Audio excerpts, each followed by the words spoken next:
అలాగే సునీల్ గారికి బ్రహ్మరథం పడుతున్నారు. ఈరోజు అచ్యుతాపురం తిరిగాం.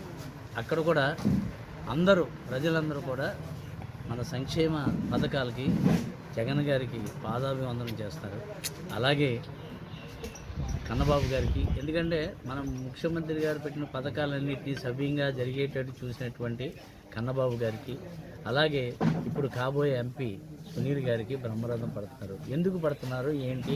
గౌతమ్ రాజు నువ్వేంటి ఇక్కడ? మీరు అనుకోవచ్చు, నా స్వస్థలం కాకినాడ, నేను ఇక్కడే పుట్టి ఇక్కడే పెరిగాను, నాకు ఇక్కడ ఇల్లు ఉంది, అన్నీ ఉన్నాయి. అయితే విషయం ఏంటంటే, పేదవాడు కడుపు నిండా తిండి తిని హ్యాపీగా ఉండే అవకాశాన్ని కల్పించింది మన ప్రీతమ ముఖ్యమంత్రి శ్రీ జగన్మోహన్ రెడ్డి గారు.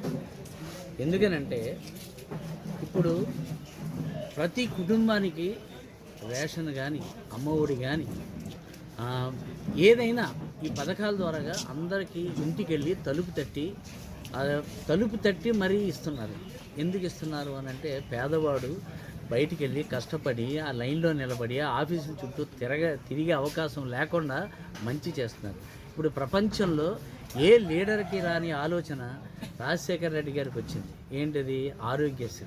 ఆ ఆరోగ్యశ్రీ వల్ల కొన్ని లక్షల మంది ఆరోగ్యాన్ని కాపాడుకుంటున్నారు.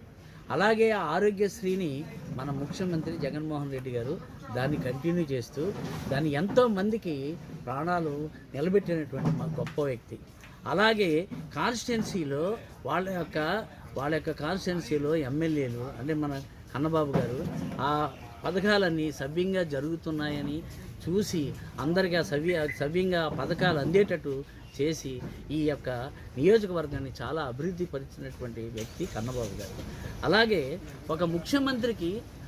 ఏ ముఖ్యమంత్రికి రాని ఆలోచన వాలంటీర్స్ పెట్టాలనే ఒక ఆలోచన రావడం, ఆ వాలంటీర్స్ ద్వారాగా ఎంతోమందికి ప్రజలకి సేవ చేయడం జరుగుతుంది.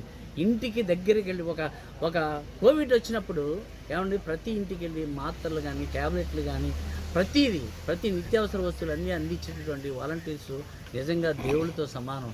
వాళ్ళకి